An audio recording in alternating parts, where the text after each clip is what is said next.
नमस्कार, हमारे चैनल पर आपका स्वागत है। अभी तक आपने चैनल सब्सक्राइब नहीं किया तो सब्सक्राइब करें, उस वीडियो को ज़्यादा से ज़्यादा शेयर करें ताकि जो हमारी बात है वो आप तक पहुंचती रहे। आप लगातार पिछले 3 महीनों से देख रहे हैं कि कृषि कानूनों के खिलाफ लगातार किसान आंदोलन जारी है। इन तीनों कानूनों में क्या है, क्या इनमें खराब चीजें हैं, उनके बारे में जानने के लिए आज हमारे स्टूडियो में हैं डॉक्टर राजेंद्र चौधरी जी, जिन्होंने गहनता से इन कानूनों के बारे में जाना है और लोगों को अवेयर कर रहे हैं। तो नमस्कार डॉक्टर साहब, आपका हमारे चैनल में स्वागत है। क्या है दरअसल ये तीनों कानून के बारे में एक बार विस्तार से थोड़ा सा बताइए।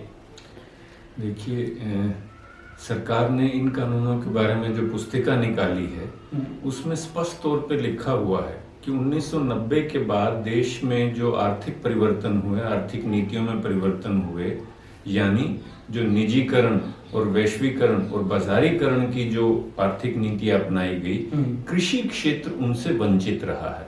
अब सरकार ने 3 कानून पास करके कृषि क्षेत्र को भी बाजार के लिए खोला है।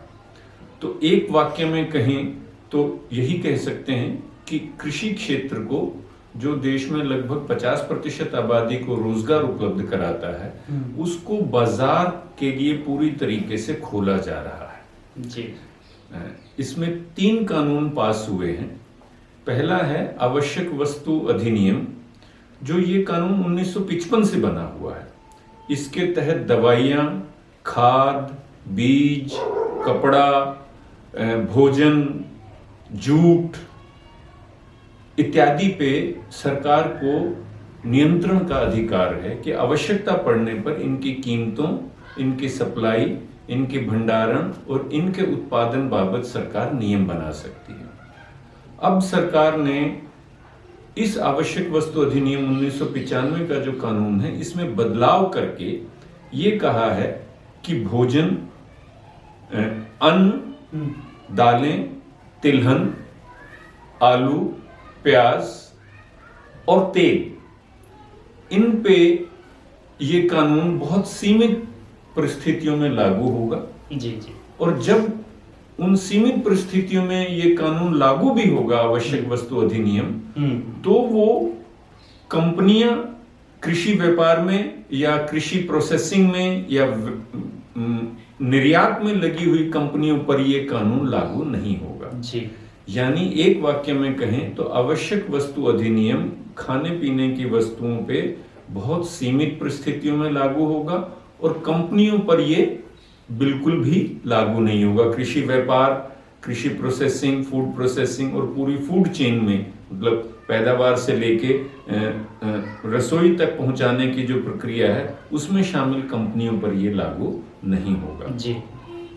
आप क्या चाहेंगे, मैं तीनों कानूनों का पहले विवरण दूं और फिर उन पे टिप्पणी करूं, या एक एक साथ में टिप्पणी करता चलूं? आप क्या पसंद करेंगे? एक बार आप विस्तार से तीनों कानूनों के बारे में बता दीजिए, फिर इस पे बात करें। दूसरा कानून है जिसे नाम तो सरकारी दस्तावेज में बड़े भारी भरकम है, परंतु बोलचाल की भाषा में जिसे कहा गया है एपीएमसी मंडी कानून, एपीएमसी मंडी बाईपास कानून। जी जी। एपीएमसी मतलब agricultural produce marketing committee act. 1960 के दशक में अलग अलग राज्यों में इस किस्म के कानून पास किए गए, जिसके तहत कुछ निश्चित फसलों के लिए एक मंडी स्थापित की गई। उपभोक्ता तो किसान से कहीं पे भी खरीद सकता है, उस पर यह लागू नहीं होता। एक व्यापारी भी दूसरे व्यापारी से कहीं पे भी खरीद सकता है, उस पे भी एपीएमसी मंडी एक्ट लागू नहीं होता। एपीएमसी मंडी एक्ट कुछ उत्पादों पे, कुछ कृषि उत्पादों पे व्यापारी द्वारा किसान से खरीद पर केवल लागू होता है। मैं स्पष्ट कर दूं, ये उपभोक्ता द्वारा अपने खाने के लिए खरीद पे लागू नहीं होता। एक व्यापारी से दूसरे व्यापारी से खरीद पर लागू नहीं होता। ये केवल किसान से व्यापार के लिए खरीद पर लागू होता था जी। तो एपीएमसी मंडी कानून में नियम यह है कि एक मंडी कमेटी होगी, जो जिसके कायदे से तो चुनाव होने चाहिए, जिसमें किसानों के प्रतिनिधि भी होंगे, आड़तियों व्यापारियों के प्रतिनिधि भी होंगे और मंडी में काम करने वाले मजदूरों पल्लेदार वगैरह इनके प्रतिनिधि भी होंगे, तौल करने वालों के प्रतिनिधि, मतलब ये चुनी हुई संस्था के द्वारा इसका व्यापार किया जाता है। एपीएमसी मंडी में भी व्यापारी निजी ही होता है, वो कोई सरकारी नहीं है, परंतु वो एक नियम के तहत संचालित होती है जी। अब सरकार ने ये एपीएमसी मंडी कानून, बाईपास एक्ट जिसे कहा गया है, उसके तहत ये कानून बना दिया है कि भले ही किसी वस्तु के लिए और किसी इलाके में एपीएमसी मंडी एक्ट लागू हो, परंतु अब नए कानून बनने के बाद व्यापारी कहीं पर भी उस किसान से वो फसल खरीद सकता है, मंडी से बाहर खरीद सकता है। और मंडी पर कोई भी, ये जो मंडी से बाहर खरीद होगी वो मतलब कोल्ड स्टोरेज पे हो सकती है, वो किसान के घर पे हो सकती है, खेत पे हो सकती है, या खरीदार के भंडार पे हो सकती है, उसके फैक्ट्री वगैरह में हो सकती है जी। उस पे किसी किस्म का कोई भी टैक्स लागू नहीं होगा। एपीएमसी मंडी एक्ट में जो मंडी की आढ़त है वो किसान पर नहीं लगती है जी। वो खरीदार पर लगती है। परंतु अब ये जो नया मंडी एक्ट आया है या मंडी बाईपास एक्ट आया, उसमें किसी किस्म का उस पे कानून टैक्स वगैरह नहीं लगेगा। तो ये दूसरा एक्ट है जिसके तहत मतलब किसान से खरीद कहीं पे भी की जा सकती है जी। तीसरा कानून है जिसे कॉन्ट्रैक्ट फार्मिंग एक्ट कहा जा रहा है या अनुबंध खेती, करार खेती कानून कहा जा रहा है। करार खेती, अनुबंध खेती पहले से भी होती है, जिसमें जो उदाहरण आमतौर पे दिया जाता है वो ये है कि बिजाई से पहले ही बिक्री का सौदा हो जाता है ताकि किसान को दाम की कोई चिंता ना करनी पड़े जी। परंतु जो अनुबंध कानून वास्तव में पास किया गया है, अब केंद्रीय रूप से जो पास किया गया है, उसमें अनुबंध की परिभाषा बहुत व्यापक कर दी गई है। उसमें अनुबंध में इस किस्म का जो मैंने पहले बताया कि खरीद का एडवांस सौदा वो भी शामिल होगा, और इसके साथ धारा, उस कानून की धारा 2G2 के तहत उत्पादन अनुबंध भी शामिल होगा, जिसके तहत स्पष्ट तौर से कंपनियां अब स्वयं खेती कर पाएंगी जी जी। तो नाम वही है करार खेती कानून, जो पहले से भी कई राज्यों में चल रहा है, परंतु जिस रूप में ये करार खेती कानून पास हुआ है उसमें अब कंपनियों द्वारा सीधे सीधे खेती का रास्ता भी खुल जाएगा। तो ये 3 कानून हैं जो सरकार ने नए बनाए हैं जी।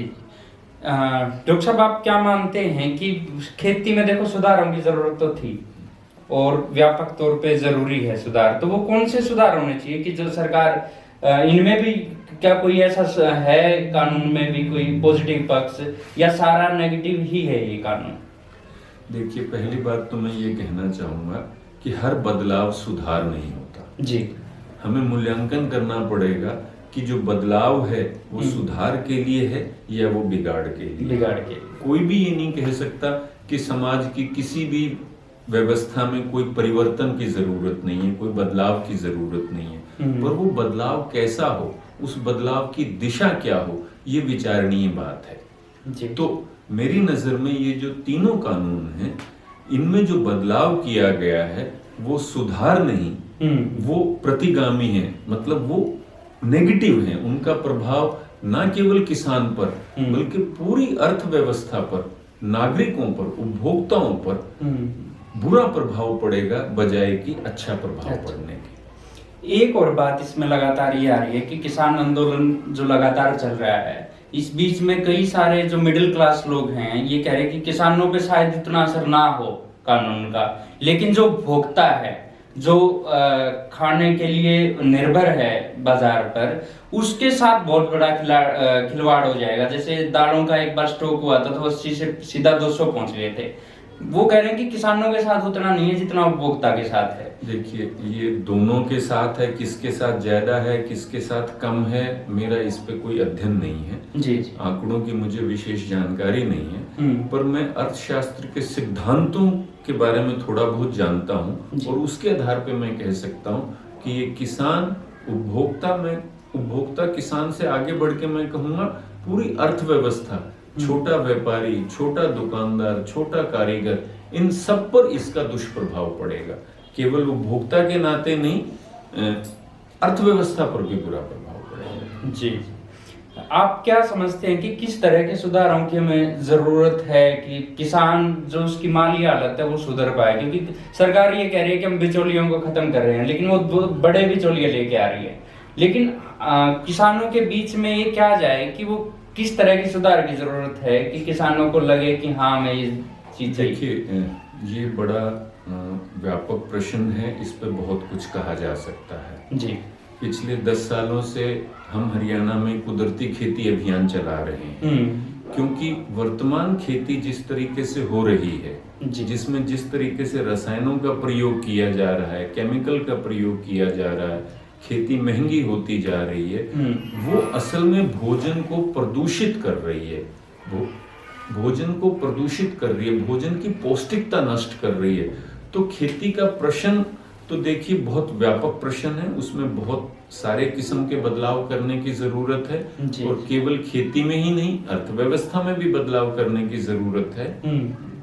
परंतु जिस सीमित संदर्भ में ये कानून आए हैं, उसमें तो मुझे नहीं लगता कि इन कानूनों से किसी का भी कोई फायदा होने जा रहा है। जी, अब जैसे सरकार भी एक तरीके से अड़ के बैठ गई है और किसान भी अपनी जगह अड़े हुए हैं, तो रास्ता क्या नजर आए लोगों को कि कैसे ये चीजें आगे बढ़ेंगी? जो पिछले 3 महीनों से लगातार किसान भी परेशान है और आम जनता भी लगातार उनकी तरफ देख रही है। 200 के आसपास शहीद हो चुके हैं किसान वहां पे।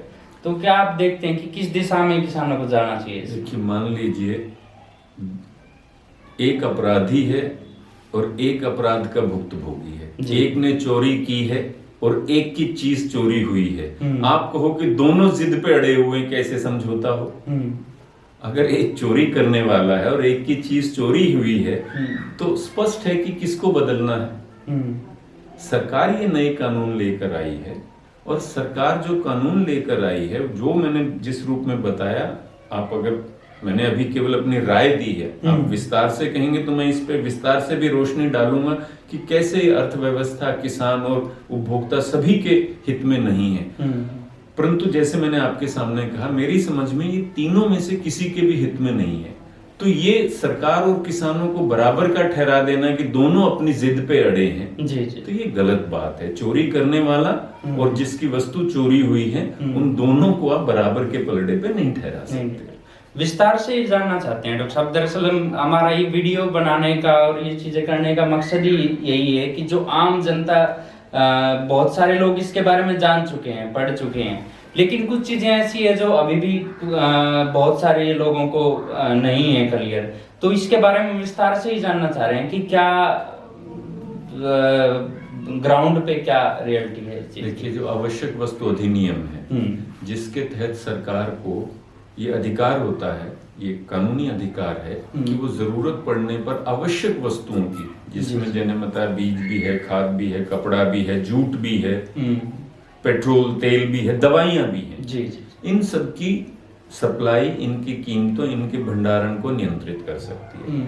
अब सरकार ने खाद्य वस्तुओं पे ये नियम को शिथिल कर दिया है, और कंपनियों को, खासतौर से कृषि क्षेत्र में लगी हुई कंपनियों को बिल्कुल इससे बरी कर दिया। अब इसका किसको फायदा होने जा रहा है?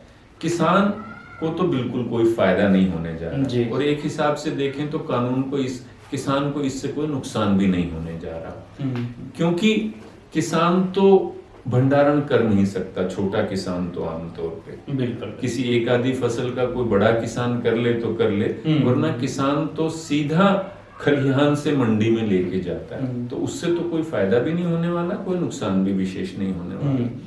ये फायदा किसको होने वाला है? ये बड़ी बड़ी कंपनियों को भंडारण की सुविधा होगी, उनको फायदा होने जा रहा है। और इसका नुकसान किसको होगा? जब बड़ी बड़ी कंपनियां भंडारण कर सकेंगी तो अपनी सुविधा के हिसाब से, भाव कम ना हो उस हिसाब से बिक्री के लिए माल को मार्केट में लाएंगी। जैसे ऐतिहासिक तौर पे पूरी दुनिया के स्तर पे उदाहरण है कि कंपनियों ने या देशों ने तैयार माल को समुद्र में डाल दिया बजाय मार्केट में बेचने के, क्योंकि मार्केट में अगर बेचेंगे तो दाम गिर जाएंगे। जी। दाम गिरे ना, इसलिए वो बेचने की बजाय समुद्र में गिराना भी पसंद करते हैं। विदेशों में बहुत सारी सरकारें अपने किसानों को खेत खाली रखने के लिए पैसे देती हैं, उत्पादन नहीं करिए, क्योंकि उत्पादन होगा तो दाम गिर जाएंगे। दाम गिरेंगे। तो जब बड़ी कंपनियां भंडारण करेंगी तो उनका जो ध्यान होगा वो भाव पर होगा, और उसका नुकसान किसको भुगतना पड़ेगा? हर आम आदमी को, उपभोक्ता को भरना पड़ेगा। किसान को इससे कोई विशेष नुकसान नहीं है, ये उपभोक्ता की लड़ाई है। अब आते हैं जो कॉन्ट्रैक्ट फार्मिंग एक्ट है जी। कॉन्ट्रैक्ट फार्मिंग एक्ट के तहत जैसे मैंने बताया, जिस रूप में ये कानून पास हुआ है उसमें कंपनियों द्वारा खेती का रास्ता खोल दिया गया है कि कंपनियां अब सीधे सीधे स्वयं खेती कर पाएंगी।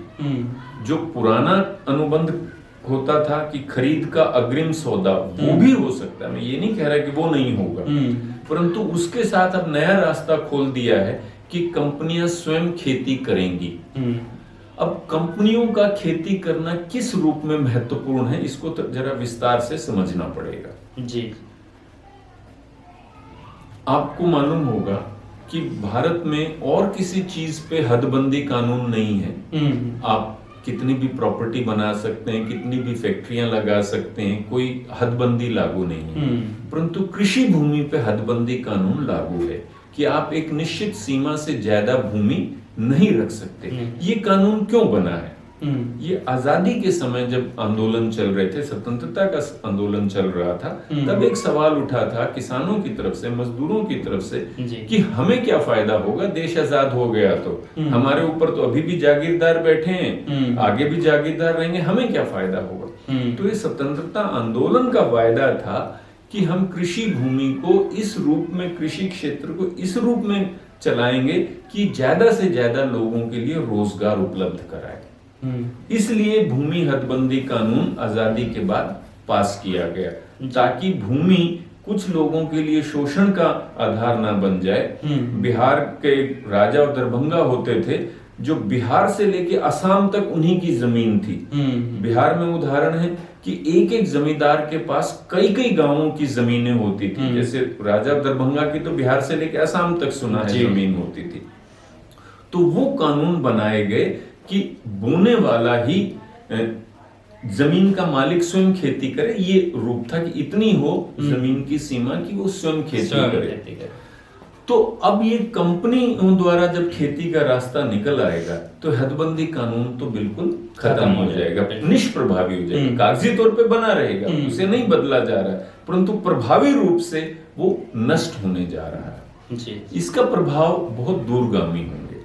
अभी क्या होता है कि गांव में 4 भाई थे, उनमें से किसी की नौकरी लग गई, किसी ने शहर में आके कोई और काम कर लिया, गांव में एक भाई रह गया, तो वो उन तीनों चारों की जमीन बोता है और उनको कुछ हिस्से के तौर पे, ठेके के तौर पे उन्हें पेमेंट देता है। तो अब तक ये व्यवस्था चली आ रही है। छोटे छोटे किसान जमीनें इस तरीके से, अपनी 1-2 एकड़ जमीन है, 5-7 एकड़ पड़ोसियों की लेके वो अपना जीवन यापन।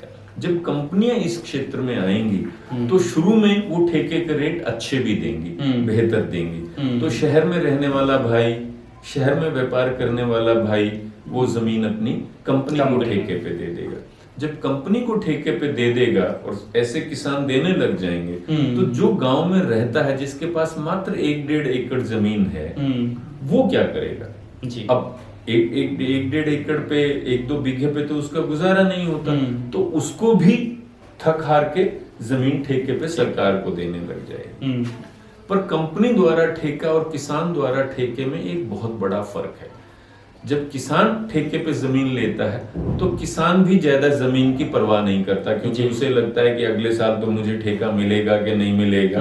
परंतु फिर भी किसान परवाह करता है, क्योंकि किसान को उसी जमीन में, और आमतौर पर अड़ोसी पड़ोसी की जमीन ही बोनी होती है, तो उसे कुछ हद तक रहता है कि मुझे भी अगले साल ये बोनी है, तो इतना लापरवाह नहीं होता। पर जब कंपनियां खेती करेंगी तो कंपनियों का तो उस गांव की जमीन से कोई लगाव नहीं है जी।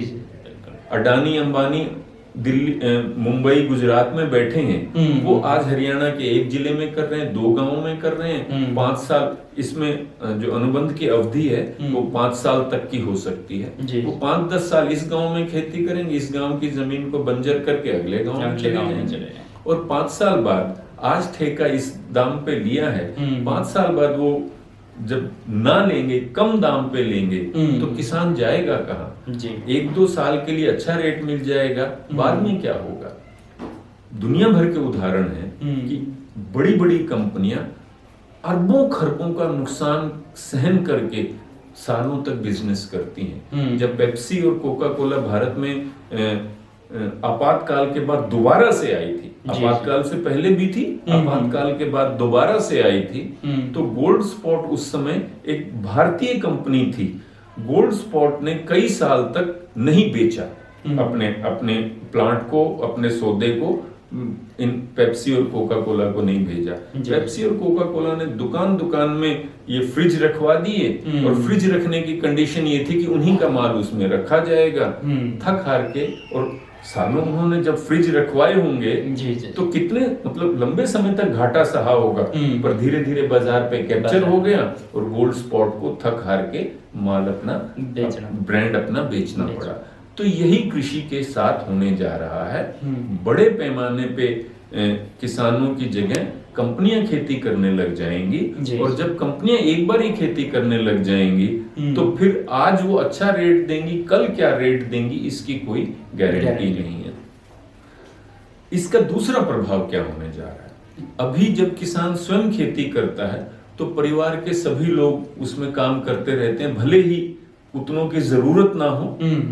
2 बीघे की खेती है तो 4 लोगों की उसमें जरूरत नहीं है जी। और अगर किसी को और रोजगार मिल जाता है तो वो छोड़ के चला भी जाता है, पर अगर रोजगार नहीं मिलता, कोई और व्यवस्था नहीं हो पाती, तो वो 2 बीघे पे ही पूरा परिवार काम करता रहता है। अब जब ये कंपनियां खेती करने लग जाएंगी और खेतों की डोले टूट के 1-1, 2-2 बीघे खेत की बजाय 50 एकड़, 100 एकड़, 500 एकड़, 1000 एकड़ के खेत बनने लग जाएंगे, तो उतने ही लोगों को तो रोजगार उसमें मिलने वाला नहीं है। कंपनियां तो नहीं देंगी उस तरीके से रोजगार। और आप देखिए, आज छोटा किसान वही खेती कर रहा है जिसको कोई और रोजगार नहीं। सरकार के अपने सर्वे बताते हैं कि किसान खेती छोड़ने को तैयार बैठा है। जब उसको और कोई रास्ता नहीं, इसलिए वो खेती में है, और खेती से भी वो निकाल दिया जाएगा तो वो जाएगा कहाँ जी? या तो वो शहरों में बेरोजगारों की लाइन को लंबा करेगा, या छोटी मोटी दुकानदारी, रेडी और इस किस्म के छोटे मोटे काम करेगा। अब शहर में कौन सा पूरा रोजगार है?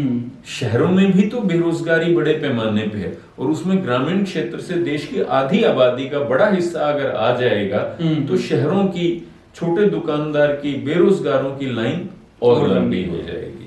और जैसे जैसे बेरोजगारी बढ़ती है, देश में असमानता बढ़ती है, अपराध भी बढ़ेंगे। जिसको रोजगार कुछ नहीं मिलता है, उसको बच्चे पालने हैं, वो थक हार के क्या करेगा?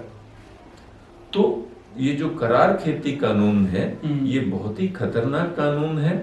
और ये इसकी एक और बात मैं बता दूं आपको, ये करार खेती कानून केवल हरियाणा पंजाब के किसानों पे लागू नहीं होगा। इसके खतरे केवल हरियाणा पंजाब या पश्चिमी यूपी या राजस्थान तक सीमित नहीं होने जा रहे, ये तो पूरे देश के पे लागू होगा।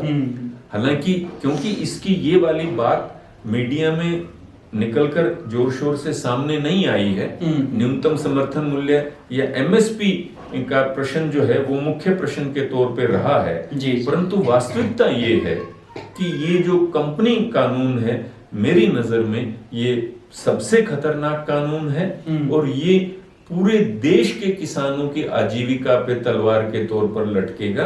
केवल हरियाणा पंजाब के किसानों का मसला नहीं है जी। अब तीसरा कानून जो है मंडी बाईपास कानून है, उसका क्या प्रभाव होने जा रहा है? देखिए, ये मंडी एपीएमसी मंडी एक्ट जो है 1960 के दशक में आए हैं। उससे पहले तो जिस किस्म की आजादी आज सरकार कह रही है किसानों को हम दे रही हैं, ये आजादी तो 1900 एपीएमसी मंडी एक्ट के आने से पहले होती ही थी। फिर क्यों आए थे एपीएमसी मंडी एक्ट? ये सोचने की बात है।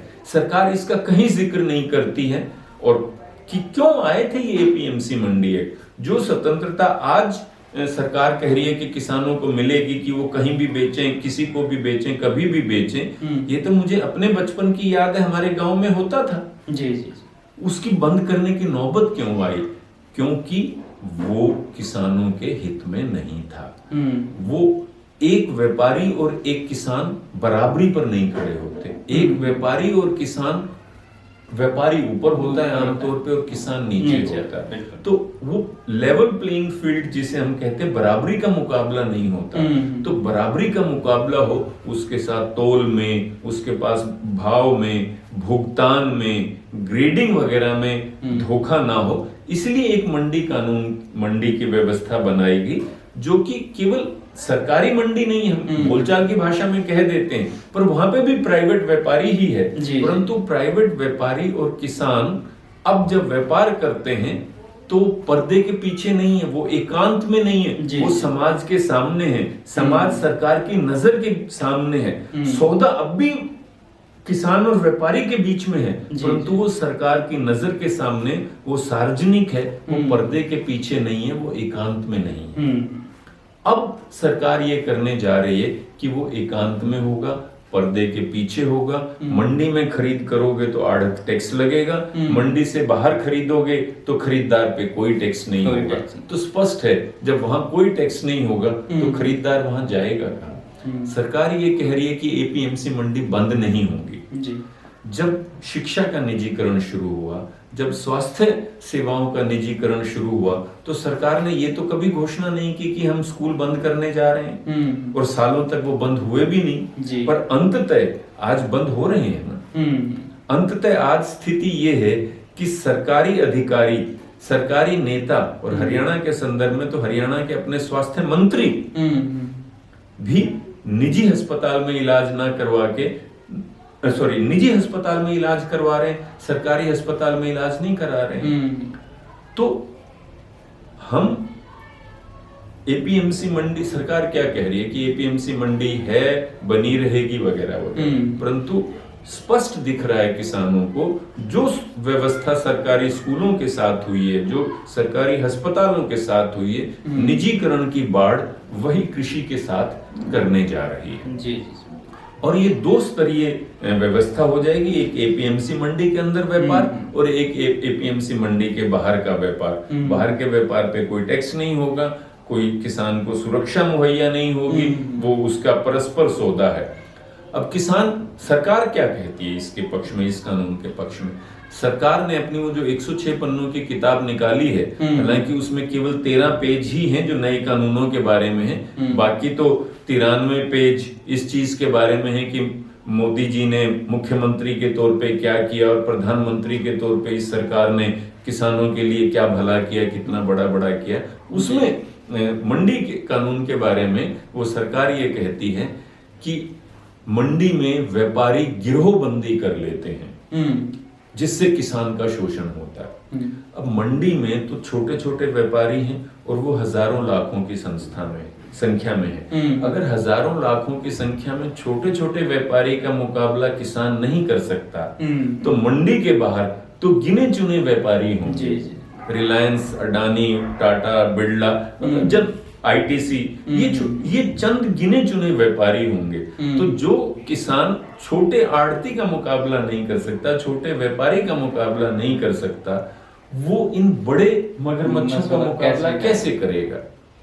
तो इसलिए ये कानून भी रोजगार खत्म करेगा, रोजगार वाला तो करार खेती कानून करेगा। पर हम ये समझें, जब एक मॉनसून ऊपर नीचे हो जाती है, कम होती है, ज्यादा होती है, देर से होती है, तो खेती तो प्रभावित होती ही होती है, पूरी अर्थव्यवस्था डामाडोल हो जाती है। जब हमेशा के लिए खेती में रोजगार खत्म हो जाएगा या किसान की आमदनी खत्म हो जाएगी और हजारों लाखों की किसान की आमदनी कुछ कंपनियों के या चंद घरानों के हाथ में चली जाएगी, तो पूरी अर्थव्यवस्था पे उसका क्या असर होगा, ये सहज अंदाजा लगाया जा सकता है। सरकार ये कह रही है कि एमएसपी कहीं भी खत्म नहीं होने जा रहा, जो डर है किसानों के अंदर वो नाजायज डर है और एमएसपी पे कहीं कोई सवाल नहीं है, इसके ऊपर आपके क्या विचार है? देखिए, पहले तो मैं थोड़ा सा आपको एमएसपी के बारे में बताना चाहूंगा। एमएसपी मतलब मिनिमम सपोर्ट प्राइस, हिंदी में न्यूनतम समर्थन मूल्य। ये व्यवस्था भी 1970 के बाद से चली आ रही है जी। इसके तहत सरकार का ही एक विभाग देश भर से राज्य सरकारों के माध्यम से, देश के कृषि विभागों, राज्य सरकारों के कृषि विभागों के माध्यम से खेती की लागत क्या है, खर्चे क्या हैं और पैदावार कितनी होती है, इसके आंकड़े जुटा के सरकार का ये एक विभाग घोषित करता है, तय करता है कि ये एक न्यूनतम समर्थन मूल्य है, यानी ये न्यूनतम गुजारा लायक मूल्य ये है, या न्यूनतम लाभकारी मूल्य ये है। ये मूल्य वर्तमान में सरकार 23 फसलों के लिए घोषित कर रही है। जी। बहुत सारे लोगों को पता ही नहीं होगा कि ये जो न्यूनतम समर्थन मूल्य है ये 23 फसलों के लिए घोषित किया जाता है। जी। बहुत सारे लोगों को मालूम ही नहीं है कि 23 फसलों के लिए घोषित किया जाता है। 1970 के बाद से लगभग 23 फसलों के लिए फिलहाल ये घोषित किया जा रहा है, पर मिलता तो नहीं है जी। चंद फसलों के लिए, और वो भी चंद राज्य के किसानों को मिलता है। गेहूं धान के लिए भी सारे देश के किसानों को नहीं मिलता है।